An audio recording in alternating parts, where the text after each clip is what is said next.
Welcome back, everybody. It's time again for another episode of SLMA Radio. If it has to do with sales lead management or sales lead marketing, it probably starts here with our SLMA weekly radio show. The show that alternates topics and hosts each and every week.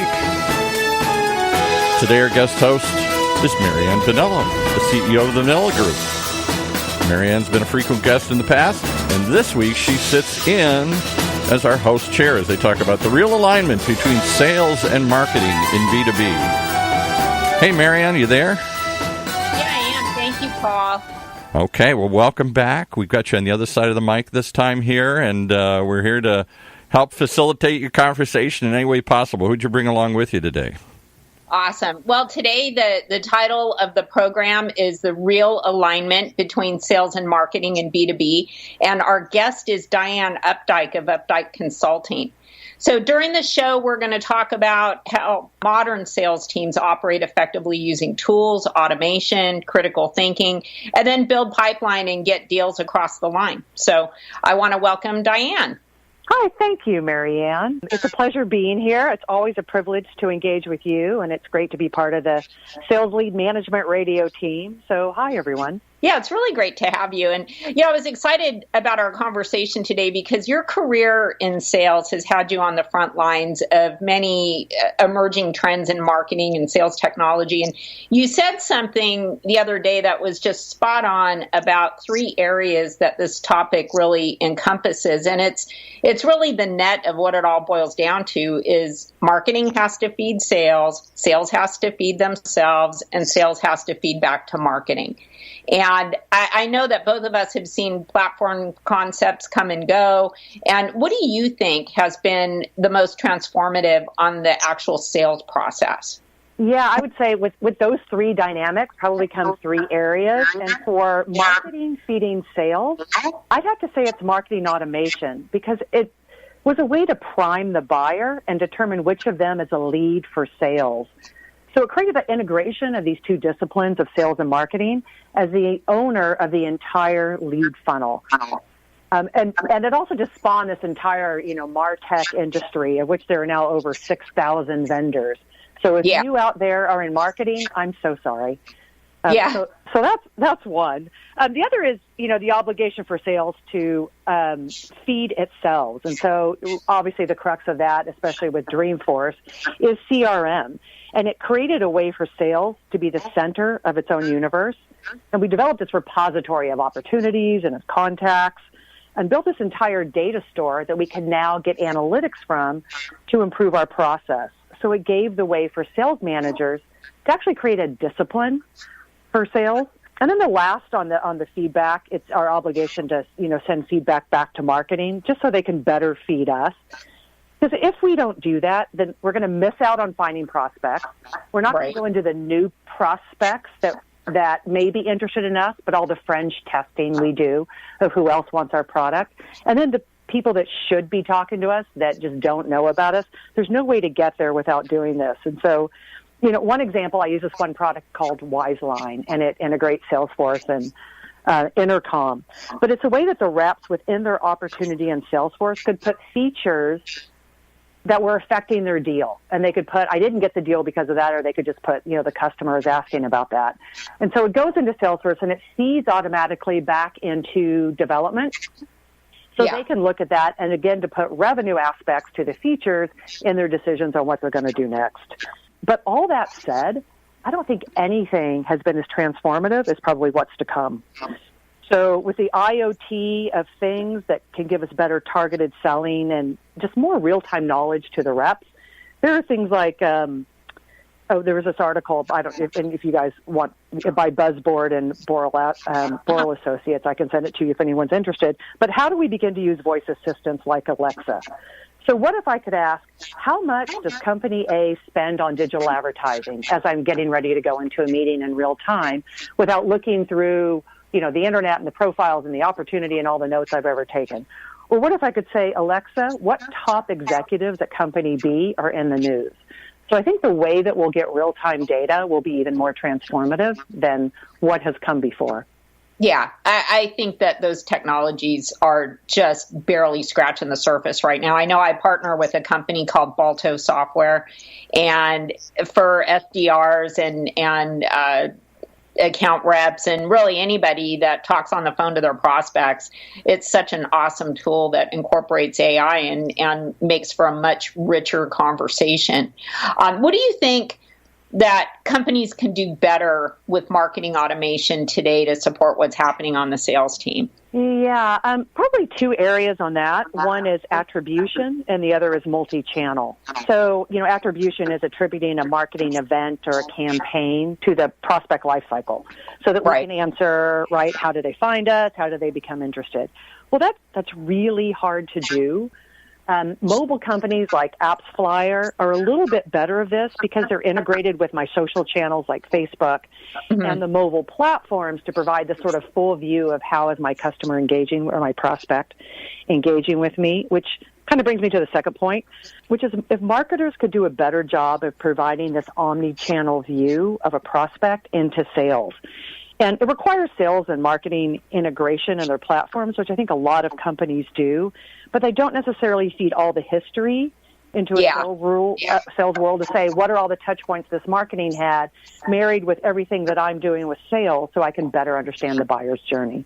Right. Or they'll send it over as a lead and you've got this little snapshot of one thing that happened and you don't have a view of the whole account. And that's really important to give context to the conversation. That's something that's so important is to know, okay, what's the history within this account? What's the history with this prospect? What have they done before? And that's a breakdown. So let me ask, what are some of the things that you see how technology can enable teams and sales and marketing to do things better together? Or how is it making things worse in some cases? Yeah, so I'd say, first of all, that there's no common language, right? That there aren't language between the whole stages of the buyer's journey from interest to close. We in sales get an opportunity and we have our stages. Marketing has different ones and it probably changes as they're better understanding the market. Technology is actually making that better so that we can have a full view. I'd say another mistake is not measuring the entire funnel from interest to close. Yeah. And I'll tell you that because at one of my companies, we found that 50% of all the deals we closed in a given quarter were people that we touched 18 months ago. So if I'm not doing that whole interest spectrum, I'm not getting that. Technology actually makes that harder because now you're integrating the technology, their ownership and political issues. I think that makes it a little bit tougher. Probably one other is just the expectations of who produces what, right? So in my experience, marketing believes it produces 80% of our leads. Sales believes it gets 40 to 50% of its leads from marketing. And it just produces these battles over, which department truly created this lead. So one of the ways to counter that is sort of more process is through SLAs, through sales level agreements, where marketing will agree to give sales X number of qualified leads, so that sales can then understand what's the gap between what I'm going to get and what I need to cover in quota. And so, I know what activities I have to do. And then conversely, sales will have an SLA to marketing of I will respond to that prospect within, depending on your business, 2 days, 1 hour, depending on how it's run. But that creates the whole feedback loop. Yeah. And one of the things that I've seen is, there needs to be a lot of work done to better personalize information. Like I know CRM adoption is a big challenge and reps aren't necessarily entering in all the information that they've discovered in live conversations, but that information would actually help with richer content or more specific content so that you could progress your buyer along the journey better. So that fluid information sharing, it really makes a big difference for that low touch outreach. And I know CRM adoption is a challenge on a lot of sales teams. What have you found to be the best foundation that organizations can have in place for user adoption and compliance? Yes, I have lived this one greatly. I will tell you, I've got this one. So I find that it requires two of the following three things to happen. One is any two of the following three, but one is that they'll do it just to keep a manager off their back. So I find I can manage my team to 5 or 7 metrics to put in.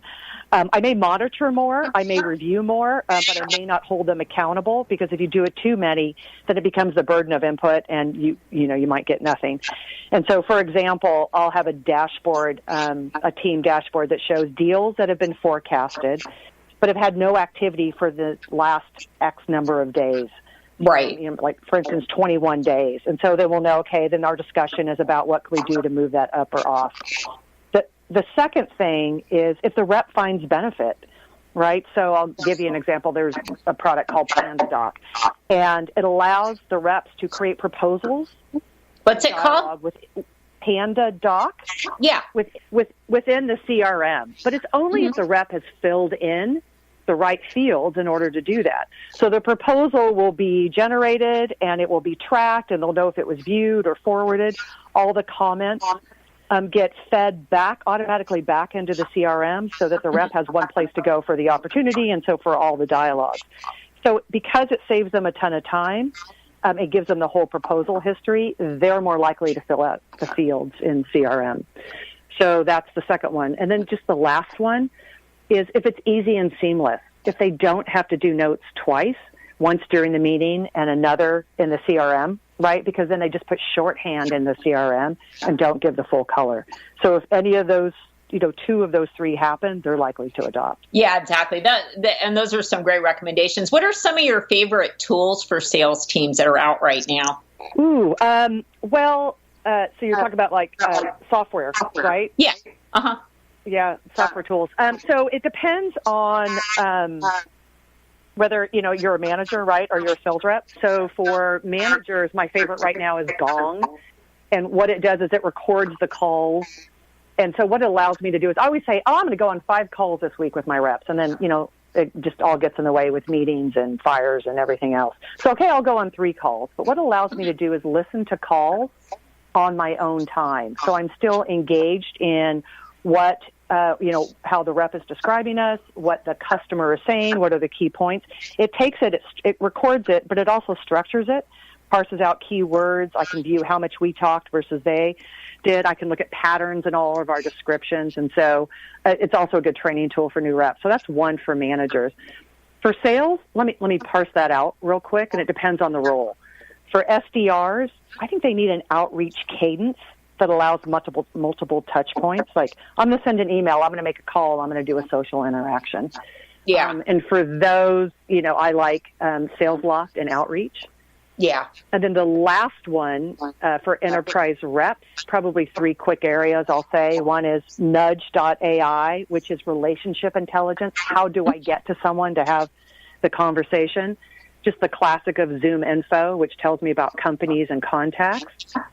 And then Discover.org for identifying projects and indicators that someone and the timing might be a fit for my company. So those are some of the newer ones. I know there's also more classic ones like LinkedIn, but let me turn that back to you. What are you finding? We're going to break for a commercial right now, and then we'll come back and I'll give you a few of the ones that I like working with also. Okay. Okay, and you can start putting together your own mental list of the ones you like working with. But while you're doing that, before we get back, we just want to remind everybody that for 18 years, the Vanilla Group really is the only firm offering expert, high-quality B2B telemarketing and telesales-based sales lead generation. It's designed for large deals, little deals. Anybody can benefit from it, maybe even you. Their methodology is exclusively developed for the level of engagement needed for enterprise tech companies.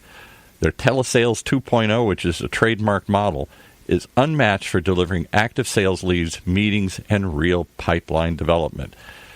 They engage as a peer with executives. They gain access to opportunities with stakeholders, and they uncover critical, and we're talking about critical opportunities that you may be missing.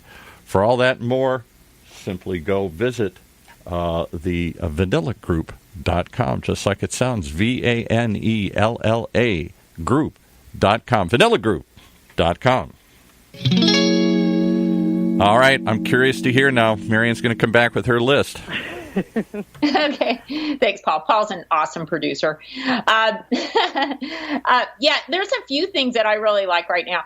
I really like Inside View. I think that's an excellent tool. I like Balto Software. I think that they're really onto something. Seamless.ai is awesome. Quarterly AI is another awesome new platform coming out. So there's a lot of things that are emerging right now that are really going to be game changers. So let me ask you this, Diane. How have you partnered with marketing teams that you've worked with to make sure that they're supporting reps with the right enablement tools? So like competitive info, market information, industry knowledge, things like that. Okay, so you're talking about more not software tools, but right. Armed with weapons, so to speak. Tangible steps so that they can get in there and deep dive right away. Yeah, I think you nailed it. That really is where sales enablement as a role comes in, because it bridges marketing to the field. And it's really the qualitative side of that sales and marketing relationship. And you just talked about some of the key weapons, I think. Competitive info, which is always changing. Industry knowledge, so that especially if you're doing any kind of account-based marketing, or we can get closer to the subject area and the problems of our customer. And I'd say the other key one is objection handling. That is the thing that is hard, always changes, requires a comfort and experience and referencing from a rep that just requires rote practice over and over. I'd say that was key. And the other thing is they need to, it changes so rapidly that there needs to be a constant feedback loop for that. Because, because the revision. So they create, things are constantly changing in terms of the marketplace and your tool and so forth, but having that feedback loop and revision and then a way to educate back to the field in a usable way just can't happen unless someone is dedicated to it. Otherwise, all that lags. Yeah. And especially, their competitors are going to change. They're going to add features. You've got to be aware of that. You can't go in and talk about something that was applicable a year ago. So there has to be a continuous effort to make sure that what they have is current, and the objections will change as the platform environment changes.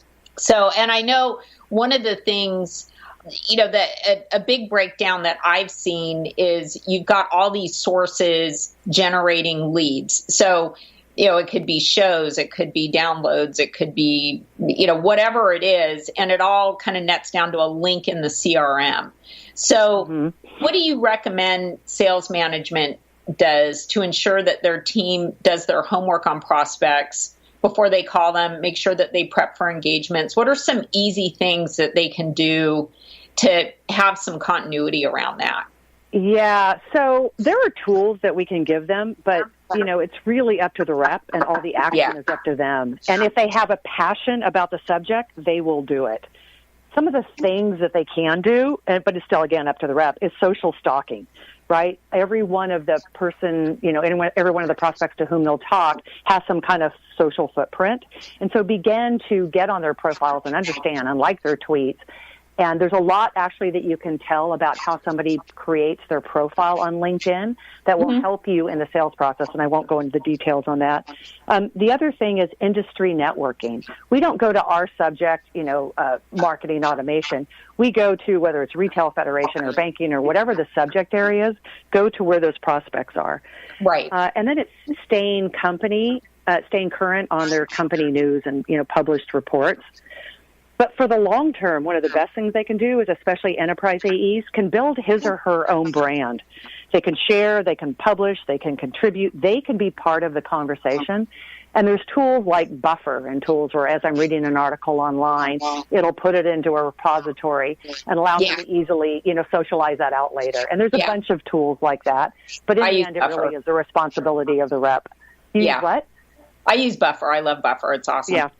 Yeah, and another thing too, another tool that I wanted to mention is I think LinkedIn's done a great job with Sales Navigator, because that's another thing that can help you really be granular on your searches for finding your prospects, because that's the thing, is you have to be specific, because from a leadership standpoint, to keep that consistent customer experience, because on the back end, you can have all these tools and automation and training and, marketing is doing a lot of activities, but all of it all nets down to what the customer experiences when you reach out to them. And, they don't necessarily know all this other stuff going on behind the curtain. It's really a very noisy space for the prospects with all this outreach going on. So I know as a CEO, I get a ton of outreach, and I can say that a solid 90% of it is bad. So, how can executives have visibility into what's happening on the front lines and be able to influence that so that they're really maintaining a quality touch at every stage? What are some things you're thinking of? Yeah, I mean, there's two aspects to that, right? There's what is the individual preference, which you can never know, right, until you're engaged with them. But also, what is the data showing is the general impactful point now, like, how much cadence and how long. So on those two things, and you were talking about, we're talking about how we engage the customer when they're a prospect, right, for consistent experience? Yeah. Is that? Okay. Yeah. So being smart about it. Yeah. The only way is testing and communication, right? Really. So you've got to test. So for instance, for cadences, how much is enough? And you're not going to know unless you are organizing your outreach and have a way to look at the data and see, and it constantly changes about how much. I mean, I'll know, like we know that I did some studies, and read some studies that it takes 12 times for a rep, an enterprise rep, to reach out before they'll even get the attention of someone else, right? So don't stop at 5 and we'll go, the rep's bad, or that's not working, or they don't like our message. So knowing some of those facts by doing cadence testing helps. Another thing is, and these are just small tactical things, but share your marketing calendar, not just events, but when are we doing some branding events? When are we sending out a campaign? So it's up to the marketer to publish that and make that in one single source, but then it's up to the rep to constantly look at that and use that to his or her advantage in their sales cycle. Yeah. So everything's not in these silos. So let me ask you this, because we've only got a couple of minutes left. If you were going to recommend 3 things right now for sales VPs to do today to make sure that they have full visibility of their sales organizations, what would you say that they do? Yeah, I would say one is field work, which means manage the ratio of how much you're in front of the desk versus behind it. Because if I know what customers are saying, I can propagate that to my team. That's one. Number 2, I'd say know why you lose. At the end of every quarter, I make 3 phone calls to deals that we lost. I ask 5 questions to keep it very simple, and I understand, how did my team operate? What was interesting about us in the first place? Why did you choose something else? Various questions. And probably the third thing is, I got to have 2 more real quick. So I would say communication. If you have a remote communication and culture beyond just your headquarters organization, when you have a remote organization, it is a culture and a consideration for everybody, not just the people that are remote. And I'm going to throw one more in there. Go ahead. I'm sorry. Let me ask you this. What's the best way that people can reach you right now? Right now, it's honestly through LinkedIn. I've been getting most of my business through word of mouth, but I'm actually publishing a book on building a sales team. It goes to the publisher today. It'll be out early November, and with that, I'll have a website, examples, and a different email address to reach me. But right now on LinkedIn, Diane Updyke is the best way. Okay, that's excellent. Hey, thank you so much for doing this. It was awesome. And I'll hand it back over to Paul and everybody. Please connect with Diane, and I will look forward to seeing everybody soon. Back to Paul.